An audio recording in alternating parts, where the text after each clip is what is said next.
Hello everyone. In this video we are going to understand कि जो first AMU BLLB first form list है इसमें कहाँ कहाँ तक किस किस को मेन कैंपस मिला, इंटरनल को कहाँ तक मिला, एक्सटर्नल को कहाँ तक मिला। एंड सबसे ज़्यादा जो कंसर्न है स्टूडेंट की वो ये है कि जो स्पेशल कैटेगरीज हैं उसमें कहाँ तक वेटिंग क्लियर हुई और जनरल में कहाँ तक हुई। ठीक है, तो इस बार हम देखने वाले हैं इसको। My name is Ghufran Chaudhary and without wasting any further time let's begin. So first जो भी आप लोगों के पास में इस टाइम सब्जेक्ट अलॉट हो गए होंगे वहाँ पर कुछ कोड होंगे, 4 ही कोड हैं। अगर यहाँ पे बात करें तो आप समझ रहे होंगे LLB WA, ए यानी कि अलीगढ़, ये जो है ना मेन कोड है। सो ए से यहाँ पर अलीगढ़ आएगा एंड ये जो AF है this is for self finance and जो K means Kerala, that means Malappuram की बात कर रहे हैं and W means West Bengal जो कि मुर्शिदाबाद में AMU का कैंपस है। तो आई थिंक इससे सभी लोग अवेयर होंगे। आगे बढ़ते हैं हम। So this is the important slide. कैसे देखिए जनाब, इस बार मतलब लास्ट ईयर जो हम लोगों ने वीडियो बनाई थी, लास्ट ईयर जो हमने देखा था उसमें नहीं था। इस बार हम पहली बार देख रहे हैं इंटरनल और एक्सटर्नल को भी जो प्रेफरेंस है इन लोगों की। अब यहाँ पर देखते हैं इंटरनल स्टूडेंट, यहाँ मेन कैंपस की बात हो रही है। तो जो फर्स्ट फॉर्म लिस्ट है उसमें 142 रैंक जिस भी पर्सन की है उसको regular without self finance regular से उसको मेन कैंपस मिल गया है। डेट मीन्स कि अगर आपकी फर्स्ट फॉर्म लिस्ट में आई मीन आपकी 142 रैंक है सेलेक्टेड में तो आपको मेन कैंपस मिल गया है। Now let's talk about external. ठीक है, तो एक्सटर्नल का कोई आइडिया नहीं है बिकॉज एक्सटर्नल का आइडिया लगाना बड़ा मुश्किल होता है। ठीक है, इंटरनल का तो आप लगा सकते हैं इजीली आइडिया, बट एक्सटर्नल का आइडिया लगाना बहुत मुश्किल है अनटिल और अनलेस आप हमें बताएं नहीं। ठीक है, तो ये तो हमने रिसर्च करके बना लिया। जितने भी बच्चे हैं आप लोग देख रहे होंगे इसमें, सो थोड़ा सा कमेंट करके यहाँ पर बता दीजिएगा। मतलब this is the first time जो 63 आई थिंक ये वीडियो होगी हमारी इस चैनल की जिसमें पहली बार मैं कह रहा हूँ कि कमेंट करके बता दीजिएगा। ठीक है, तो उससे ये है कि आपके जो और लोग हैं ना उनसे हमें आइडिया लग पाएगा कि कहाँ तक वेटिंग क्लियर हो जाएगी, कहाँ तक मेन कैंपस मिल जाएगा। तो इसका कोई आइडिया नहीं है रेगुलर का। हाँ, सेल्फ फाइनेंस की बात करते हैं तो जिस भी पर्सन की 181 रैंक है उसको सेल्फ फाइनेंस मिल चुका है। दैट मीन्स 40 की बात कर रहे हैं यहाँ पर जो 40 का डिफरेंस है। ठीक है, अगर आपकी 181 रैंक जिस भी पर्सन की थी, अब देखिए हो सकता है इसके बीच में कुछ और स्टूडेंट हो 173 को नहीं मिला हो, 175 को नहीं मिला हो, तो आप लोग उसमें परेशान मत होना बिकॉज ये भी तो है ना, उन लोगों ने प्रेफरेंस भी तो नहीं दी होगी ना।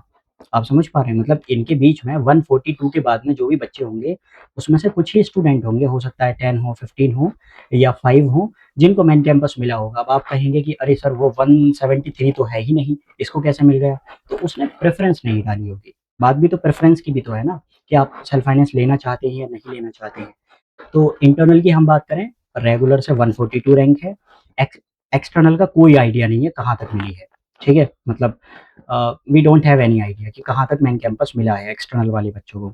अच्छा, दूसरी बात, इंटरनल का 181 तक जो है वो सेल्फ फाइनेंस में मिल चुका है। एक्सटर्नल का यहाँ तक हम बता सकते हैं, इसको मुझे कट कर देना चाहिए बिकॉज कल ही हमारे पास मतलब हम लोगों ने सर्च किया था, हमारा ही स्टूडेंट, हमारा तो नहीं है ये बट हाँ वी नो।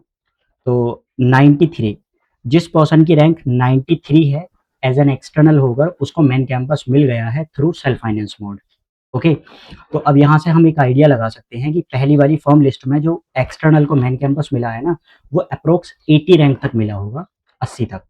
ठीक है, मतलब जिस भी पर्सन की 80 तक रैंक होगी उनको मेन कैंपस फर्स्ट लिस्ट में मिल गया है। तो ये हमें समझना था यहाँ पर। आगे बढ़ते हैं बिकॉज यहीं से आइडिया लग जाएगा ना, 93 अगर सेल्फ फाइनेंस में मिला है एज एन एक्सटर्नल को तो इसके नीचे ही रही होंगी चीज़ें जो कि हम 75 से 80 के अप्रोक्स मान सकते हैं। अब आते हैं हम लोग कैटेगरीज पर। ये तो जनरल की बात थी, now let's talk about categories. देखिए डीएस कैटेगरी का मेन कैंपस लगाना बहुत मुश्किल है क्योंकि ऐसा है ना, जितने यहाँ पर मेन कैंपस वाले होंगे उनको जनरल के थ्रू मिला होगा, तो ये बड़ा ही कॉम्प्लेक्स काम है। ये हम नहीं बता सकते कि डीएस में मेन कैंपस किसको मिला है। हाँ, ये बता सकते हैं कि ओवरऑल जो वेटिंग क्लियर हुई है वो 39 तक वेटिंग क्लियर हो गई है। दैट मीन्स जिस भी पर्सन का नंबर, बाय द वे हमारा ही स्टूडेंट है and he is very lucky person कि इसको he is the last person जिसको ओवरऑल जिसकी वेटिंग क्लियर हो गई है और मुर्शिदाबाद इसको मिल चुका है। ठीक है, हैज़ लगाकर यहाँ पर। तो सीई की बात करते हैं। सी में हम आइडिया लगा सकते हैं जिस भी पर्सन की 14 वेटिंग, बेसिकली ये 14 वेटिंग नहीं होती है, 4 ही वेटिंग होती है क्योंकि 10 तो सेलेक्टेड में ही होते हैं, 11 से डायरेक्टली हैज़ लगना स्टार्ट हो जाता है। दैट मीन्स जिस भी पर्सन की यहाँ पर 4 वेटिंग होगी उसको मेन कैंपस मिल गया थ्रू सी कैटेगरी, है ना। और ओवरऑल जो वेटिंग क्लियर हुई है सी कैटेगरी में वो 26 तक हुई है। तो जिस भी पर्सन की 26 हैज़ लगा पड़ा होगा उसको और कैंपसेस मिल चुके हैं, अदर कैंपसेस, इट डिपेंड्स, मतलब कि मुर्शिदाबाद उसने चूज़ किया होगा या मलकापुर। हाँ, मेन कैंपस की अगर हम बात करें तो मेन कैंपस जो है सीई कैटेगरी को 14 तक मिल चुका है। On the other side CA की बात करें तो 35 को मिल चुका है। मतलब जिस भी पर्सन की वेटिंग 35 है, ठीक है, उसको मेन कैंपस मिल गया है। ओवरऑल वेटिंग कितनी क्लियर हुई है? 76 क्लियर हुई है। दैट मीन्स कि जिस भी पर्सन की 76 हैज़ लगा पड़ा होगा उसकी ओवरऑल हो गई है। मेन कैंपस की बात करें तो ऑलमोस्ट बीसी में सभी को मिल जाता है, क्योंकि सीट ही 10 हैं तो सभी को मिल जाता है, बिकॉज़ उनकी जो रैंक है ना वो ऑटोमेटिकली जनरल में आ रही होती है। तो इसका भी आइडिया लगाना बड़ा मुश्किल है। हाँ, ओवरऑल की मैं बात कर सकता हूँ तो 57 तक बीसी में भी जो है वो वेटिंग के थ्रू मतलब एडमिशन मिल चुका है। ओवरऑल आई थिंक 50 या 60 ही इन लोगों ने वेटिंग लिस्ट निकाली थी बीसी की, और सबकी सभी क्लियर हो गई। एक भी बच्चा ऐसा नहीं है जिसकी वेटिंग क्लियर नहीं हुई हो बीसी कैटेगरी में। We are talking about BC category. उसके कुछ रीजन है, बिकॉज बीसी वाले स्टूडेंट जो है वो ज़्यादा होते हैं, जनरल के कम होते हैं, तो इस वजह से उनकी कट ऑफ भी हाई जाती है, उनकी ओवरऑल क्लियर भी हो जाती है। उस पर हम नहीं जा रहे हैं। ब्रीफली मैं बता देता हूँ, डीएस का कोई आइडिया नहीं है मेन कैंपस कहाँ तक मिला है, और बहुत दिमाग लगेगा और लगा भी नहीं सकते आप। अगर आप चाहें तो आप कमेंट करके बता देना किस किस को मिला है। ओवरऑल 39 तक डीएस में कैटेगरी में क्लियर हो गई है, सी में 26 तक हो गई है, एंड सी ए में 76 तक हो गई है, और बीसी में 57। बीसी में तो खैर जितनी भी लिस्ट थी सबकी सभी क्लियर हो गई। मेन कैंपस की अगर दो क्या हम बता सकते हैं, सीए का 14 तक मिला है एंड सीए का 35 तक मिला है। तो ये हुई जनरल की बात अभी तक, मतलब ये कैटेगरीज में आ गए हम। अब आते हैं जनरल कैटेगरी की। वो हमने सेलेक्टेड की बात की थी, यहाँ जनरल कैटेगरी की बात करते हैं। सो इंटरनल पर्सन जिसकी भी वेटिंग 138 तक है, उसको मतलब उसकी वेटिंग क्लियर हो गई है फर्स्ट वाली फॉर्म लिस्ट में, 138 तक फर्स्ट वाली फॉर्म लिस्ट में। एज एन एक्सटर्नल की बात करूँ तो सिर्फ 73 तक ही क्लियर हुई है। मतलब इस बार आप देख पा रहे हैं बहुत वेटिंग कम क्लियर हो रही है, और मुझे नहीं लगता बहुत ज़्यादा क्लियर होगी। तो बस यहीं से आइडिया लग रहा है कि 138 तक यहाँ पर हुई है ना, तो मैक्सिमम अगर इनकी बात करूँ तो मैक्सिमम 200 तक क्लियर होगी इस बार वेटिंग अगर हुई तो। और जनरल की देखिए आप फर्स्ट वाली फॉर्म लिस्ट में 73 है, मैक्सिमम 150 या 170 तक जिनकी वेटिंग है ना वही आइडिया लगा कर बैठे। अदरवाइज मुझे नहीं लगता आप किसी की क्लियर होने वाली है, बिकॉज पहली से ही आइडिया लग जाता है। जितने भी बच्चे इसमें छोड़ेंगे उनका ही होगा, अदरवाइज सब लोगों ने एडमिशन ले ही लिया है। समझ रहे हैं आप बात को? सो 138 तक इंटरनल की वेटिंग क्लियर हो चुकी है, एंड एक्सटर्नल की 73 तक।